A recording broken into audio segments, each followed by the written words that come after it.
Movie के शुरू में हम देखते हैं आयशा अपने पापा से कहती है, मैं मरना चाहती थी पर आपका चेहरा मेरे सामने आ गया और मैं सोची कि मेरे बिना आप क्या करोगे। आयशा के पापा कहते हैं, ये ज़िंदगी तुम्हारे किताब की तरह नहीं है कि जब चाहे फुल स्टॉप लगा दो। शादी नहीं करनी थी तो बता देती, 7 साल बीत गए उस बात को, कब तक अकेली रह पाओगी। आयशा कहती है, कल जब मैं तैयार हो रही थी मेरे आसपास सब लोग बहुत खुश थे, पर यह सब एक शोर जैसा लग रहा था। अंदर इतनी घुटन थी कि मुझसे सांस नहीं ली जा रही थी। मेरी पूरी ज़िंदगी घूमकर इस एक सवाल पर आकर रुक जाती है कि पापा वो क्यों नहीं आया। आयशा रोने लगती है। उसके पापा कहते हैं, मुझे कोई फ़र्क नहीं पड़ता कि लोग क्या सोचेंगे, तुम बस मुझे बता दो कि तुम क्या चाहती हो अपनी ज़िंदगी से।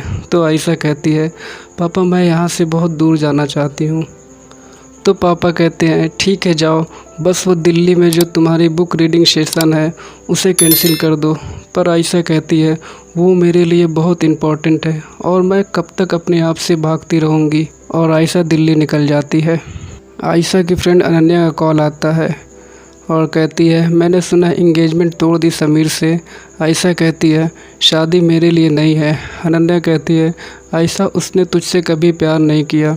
ये सुनते ही आयशा कॉल कट कर देती है और ट्रेन में जाती है। तो आयशा का मुलाकात एक छोटी बच्ची पुल्टी उसकी मम्मी अनु से होता है। दोनों बातें करती हैं।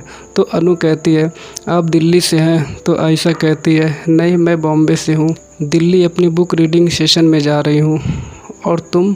अनु का कॉल आता है तो वो बातें करने लगती है। फिर कहती है, पोल्टी के पापा को फ़िक्र हो जाती है इसलिए वो हर वक्त फ़ोन करके बात करते रहते हैं।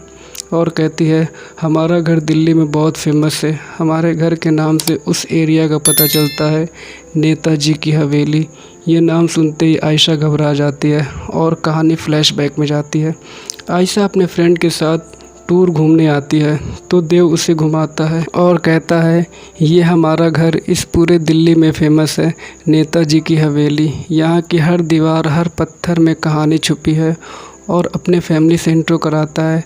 नेक्स्ट डे आयशा अकेली आती है और देव से दोबारा हवेली घूमने को कहती है। देव उसे पूरा दिल्ली घुमाता है। और दोस्तों यहाँ एक बहुत ही प्यारा गाना होता है। आई होप कि आपको ये गाना बहुत पसंद आए। दोनों एक दूसरे को पसंद करने लगते हैं। देव उसे एक रिंग देता है और प्यार से उसे जलेबी कहता है। कहानी वापस आती है। आयशा फ्रेंड को कॉल करती है और कहती है, देव की वाइफ मेरे साथ ट्रेन में है और उसकी 7 साल की बच्ची भी है, मुझे समझ नहीं आ रहा मैं क्या करूं। तो फ्रेंड कहती है, समझना क्या है, वो तुझसे कभी प्यार किया ही नहीं। और कहती है, तू नेक्स्ट स्टेशन पर उतर जा, मैं आती हूँ तुझे लेने। पर आयशा कहती है, मेरा दिल नहीं मानता है, मैं इतनी गलत कैसे हो सकती हूँ। आयशा कॉल कट कर देती है। आयशा टीटी से कहती है, मेरा केबिन बदल सकते हो। तो टीटी कहता है, ऑलरेडी सारी केबिन बुक है। आयशा अनु बातें करते हैं। कहानी फ्लैशबैक में जाती है। आयशा वापस घर जाने वाली होती है तो वो देव से पूछती है, क्या तुम मुझसे शादी करोगे। और दोनों शादी कर लेते हैं। हंसी खुशी साथ साथ रहने लगते हैं। आयशा को सिगरेट पीते देव की मम्मी देख लेती हैं तो देव कहता है, मुझे पता है माँ, वो छोड़ देगी। कहानी वापस आती है। अनु का आज बर्थडे है, ये बात पुल्टी आयशा से कहती है। तभी टीटी आता है तो अनु कहती है, आपको कुछ याद भी है, ये चौथा पैसेंजर कब आएगा और दरवाज़ा कौन खोलेगा। तो टीटी कहता है, दरअसल मैम ट्रेन देर से चल रही है, चौथा पैसेंजर मैडम गोसवाल स्टेशन से चढ़ेगा। अनु सोचती है, पता नहीं कैसा आदमी होगा। थोड़ी देर बाद आयशा से देव टकराता है और दोनों एक दूसरे को देखने लगते हैं। आयशा कहती है, क्यों किया तुमने मेरे साथ देव ऐसा, तुम्हारी बीवी है, बच्ची है, मैं गलत थी। मेरा जिस्म मुझसे झूठ बोलता रहा, मेरा दिल मुझसे झूठ बोलता रहा कि तुमने मुझसे कभी प्यार किया ही नहीं। तभी अनु आ जाती है और देव को देखकर खुश हो जाती है। तो पोल्टी कहती है, पापा आप मम्मा के लिए केक लाएं, मेरे लिए क्या। तो देव कहता है, जलेबी। और कहानी फ्लैशबैक में जाती है। देव आयशा की बर्थडे पर पराठे वाली गली की जलेबी खिलाने लाता है तो आयशा कहती है, मैं प्रेग्नेंट हूँ। ये सुनकर देव खुश हो जाता है। पर आयशा कहती है, मैं अभी ये नहीं कर सकती, अभी मुझे बहुत कुछ करना है, बुक लिखना है, बहुत सारी जगह जाना है। तो देव समझाता है, कोई बात नहीं, तुम अपनी बुक भी लिखना, मैं हूँ ना तुम्हारे साथ। पर ऐसे किसी की जान लेकर तो हम ऐसा नहीं ना कर सकते हैं। देखना हमारी बेटी होगी। इधर अनु आयशा को अपने हस्बैंड से मिलाने ले जाती है। आयशा, ये देव है मेरे हस्बैंड, बड़ी ट्रैवल कंपनी है इनकी। वैसे तो सारा काम वेबसाइट के थ्रू हो जाता है, लेकिन मैं अकाउंट हैंडल करती हूँ। हमने हवेली के पीछे ही अपना ऑफिस बनवा लिया है। अब तो काफ़ी ग्रो कर गई है दिशा ट्रैवल कंपनी। एक्चुअली हमारी बेटी पुल्टी का असली नाम दिशा है, इसलिए हमने कंपनी का नाम भी दिशा ट्रैवल कंपनी रख दिया है। इधर आयशा देव अपने बेटी का नाम सोचते हैं। फाइनली दोनों दिशा नाम सोचते हैं। देव आयशा को हमेशा रात को घुमाने ले जाता है। दोनों बहुत खुश रहते हैं। कहानी वापस आती है। आयशा इनकी फ़ोटो क्लिक करती है और पिक देखकर रोती है।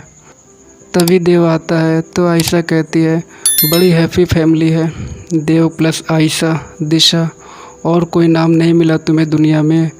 देव आयशा से पूछता है, तुमने शादी नहीं की? तो आयशा कहती है, क्यों, दिख रहा है क्या? अगर कर लेती तो तुम्हारा बोझ कम हो जाता। नेक्स्ट सीन में देव को हिचकी आती है तो अनु से पानी देने वाली होती है। तभी आयशा देव की नाक पकड़ लेती है और हिचकी चली जाती है। तब अनु कहती है, मेरी मदर इन लॉ भी यही करती हैं हिचकी भगाने के लिए, उनके किसी रिलेटिव ने सिखाया था। देव पोल्टी को बाहर कुछ दिलाने ले जाता है। देव को देख अनु आयशा से कहती है, शादी से पहले मेरा एक बॉयफ्रेंड था, बहुत प्यार करती थी उससे, यानी हद से ज़्यादा। तो आयशा कहती है, पास्ट तो सबका होता है। अनु कहती है, करेक्ट, लेकिन देव ने मेरे पास्ट के बारे में मुझसे कभी कुछ नहीं पूछा। कौन, कब, कहाँ, कैसे, कुछ नहीं। जब मैं उनसे उनके घर पर मिली थी ना, विश्वास हो गया था उस घर के हर बातों पर जो मैंने हवेली के बारे में सुनी थी। पता है, उन्होंने पुल्टी को देखते ही गले लगा लिया। उसके पापा का नाम तक नहीं पूछा। शादी के टाइम पे सिर्फ एक ही रिक्वेस्ट थी उनकी कि हम पुल्टी को दिशा ही बुलाएंगे। सही कहा आपने, पास्ट तो सबका ही होता है, लेकिन उस पास्ट के आगे बहुत कम लोग देख पाते हैं। कहानी वापस आती है। इधर देव की माँ उसे डांटती हैं और मारती हैं। कहती हैं, मना किया था यहाँ वहाँ मत जाओ, लेकिन तुम लोग तो बड़े समझदार हो, बहुत समझते हो। जिसने 2-2 बच्चे पैदा किए उसकी मत सुनो। देव आयशा के पास जाता है। आयशा रोते हुए कहती है, क्या ये मेरी गलती है? और वो जो तुम्हारी माँ, ये मत पहनो, वो मत पहनो, और इतनी सारी रस्में, फंक्शन, डिनर, पूजा, क्या था ये सब? जानते थे वो लोग मेरी डिफ़िकल्ट प्रेगनेंसी? तुम जानते थे, मैंने कहा था तुमसे, आई एम नॉट रेडी। दोनों रोने लगते हैं। आयशा कहती है, तुम्हें कुछ अंदाज़ा भी है मेरे साथ क्या हुआ है? तुम्हारी माँ को आइडिया भी है मैंने क्या खोया है? जो मन में आता है बोलती चली जाती है मुझे। देव कहता है, ऐसा तुम्हें लगता है माँ को कोई फ़र्क नहीं पड़ता है? तुम ही नहीं, माँ और मैंने भी खोया है ना बच्चा। ऐसा कहती है, तो पूरे मोहल्ले में ढिंढोरा पीटने की क्या ज़रूरत थी? अभी भी सब लोग नीचे ही खड़े हैं तमाशा देखने के लिए। देव कहता है, आयशा बार बार मेरी माँ को बीच में मत लेके आओ, मत डालो मुझे ऐसी पोजीशन में जहाँ माँ और तुम्हारे बीच किसी एक को चुनना पड़े। और रही बात मेरी, क्या वो मेरा हिस्सा नहीं थी? क्या मुझे दर्द नहीं हो रहा है? ये कहकर देव चला जाता है। इधर देव को कुछ लोग टकराने की वजह से मारने लगते हैं। देव अब आयशा से थोड़ा दूर दूर रहने लगा है। ये देख आयशा को बहुत तकलीफ़ होती है। नेक्स्ट डे आयशा यहाँ से जाना चाहती है और कहती है, शायद हर लव स्टोरी के end happily ever after नहीं होता। सॉरी देव, मैं नहीं कर पाई। This marriage for the mistake. मैंने यहाँ अपना सब कुछ खो दिया, अपना सेल्फ रिस्पेक्ट, अपना बच्चा। I don't love you any more. मैं तुम्हारे घर से जा रही हूँ, तुम्हारी ज़िंदगी से नहीं। काश मुझे तुम्हारे बिना जीना आता। कोशिश करूँगी। देव की माँ रोकने को कहती है, पर देव कहता है, नहीं माँ, जाने दो। कुछ दिन बाद देव और उसकी माँ मुंबई आयशा के घर आते हैं। माँ आयशा को समझाती हैं और कहती हैं, तुम दोनों कहीं घूम क्यों नहीं आते, शिमला, मनाली? तो देव कश्मीर कहता है। आयशा देव की ओर देखती है तो देव कहता है, तुम आओगी ना? कहानी वापस ट्रेन में आती है। यहाँ एक बहुत ही ज़बरदस्त गाना होता है। आई होप दोस्तों कि आपको ये भी गाना काफ़ी पसंद आए। देव आयशा एक दूसरे को देखते हैं। आयशा बीते दिनों को याद करती है। ट्रेन दिल्ली स्टेशन रुकती है और देव जाने लगता है तो आयशा आगे बढ़ती है उसे रोकने के लिए। तभी अनु आ जाती है और कहती है, थैंक यू। आपको तो पता ही नहीं आपने मुझे क्या दिया है, मेरा घर, मेरी फैमिली। देव, एक्चुअली आपको देखते ही अंदाज़ा हो गया था मुझे, लेकिन फिर जब आपने देव की नाक पकड़ी ना तब मुझे यकीन हो गया। एनीवे, अब शायद मुझसे दोबारा ना मिला जाए, लेकिन मुझे आपसे मिलकर खुशी होगी। घर का तो एड्रेस है ही आपके पास, आइएगा किसी दिन, अच्छा लगेगा मुझे।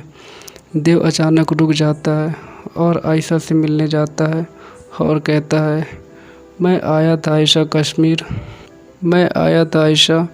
तुम पानी के सामने खड़ी थी, ब्लैक कलर की जैकेट पहनी हुई थी तुमने, पानी की ओर देख रही थी। मैं वो चेहरा नहीं भूल सकता। ऐसा लग रहा था जैसे खुद से दूर कर दिया हो तुम्हें। ऐसा लग रहा था पूरी कायनात मुझसे कुछ कहने की कोशिश कर रही है, पर मैं ही बेवकूफ़ नहीं समझ पा रहा हूँ। जब तुम्हें देखा, पहली बार तुम्हारे बारे में सोचा, मुझे लगा कि यार सिर्फ तुम ही कम करो सारे सर्टिफाइसेस अपनी लाइफ के, अपनी ज़िंदगी के। मैं क्यों नहीं कुछ कर सकता? तुमने कभी सोचा मैंने ही क्यों डिवोर्स की सेटिंग स्टार्ट की? क्यों मैं तुम्हारे नज़रों के सामने बुरा बना? क्योंकि तुम मेरे बिना भी पूरी थी आइस। मेरी आयशा की दुनिया नेताजी की हवेली से बहुत बड़ी थी। पता नहीं मैं भी क्या करने की कोशिश कर रहा था। समुद्र को कोई अपने कुएं में कैसे समेट सकता है? और रही बात तुम्हारे नॉवेल की, मैंने पढ़ी, बार बार पढ़ी। उसे पढ़ने के बाद तो मुझे पता चल गया था कि मैं तुम्हारा मंजिल नहीं हूँ। मुझे बस इस बात की खुशी थी कि मैं तुम्हारे इस उड़ान में एक छोटा सा धक्का दे सका। धक्के को ज़ाया मत जाने देना आयशा, प्लीज़। आयशा कहती है, तुम्हें पता है बचपन में मैंने एक कहानी पढ़ी थी, दो पंछियों की कहानी। दोनों की दुनिया अलग थी, एक आसमानों के लिए बनी थी और दूसरा पिंजरों के लिए, पर दोनों एक दूसरे से प्यार कर बैठे। बहुत कोशिशों के बाद भी ना तो वो आसमानों का पंछी पिंजरों में रह पाया और ना ही पिंजरे का पंछी आसमानों में उड़ पाया, पर उनका प्यार कभी कम नहीं हुआ। शायद हम दोनों उन पंछियों की तरह हैं। देव, इतने सालों से मैं ये बोझ, ये गुस्सा लेकर घूम रही थी, that you never even love me. Dev कहता है, मैंने तुम्हें प्यार करना कभी छोड़ा ही नहीं। आयशा कहती है, देव अपना ध्यान रखोगे? तो देव कहता है, तुम्हारे अगली किताब का इंतज़ार रहेगा। और देव चला जाता है। कुछ वक्त बाद देव देखता है जलेबी नाम से बुक इंस्टॉल पर होती है और देव कहता है, उनसे मोहब्बत कमाल की होती है जिनका मिलना मुकद्दर में नहीं होता। और ये मूवी ख़त्म हो जाती है। सो फ्रेंड्स, कैसी लगी आपको ये स्टोरी हमें कमेंट करके बताएं। अगर आपने ये मूवी देखी तो कैसी है आप हमें ज़रूर बताएं। और अभी तक आपने मेरे चैनल को सब्सक्राइब नहीं किया है तो प्लीज़ आप मेरे चैनल को सब्सक्राइब कर लीजिए और प्लीज़ लाइक करना ना भूलें।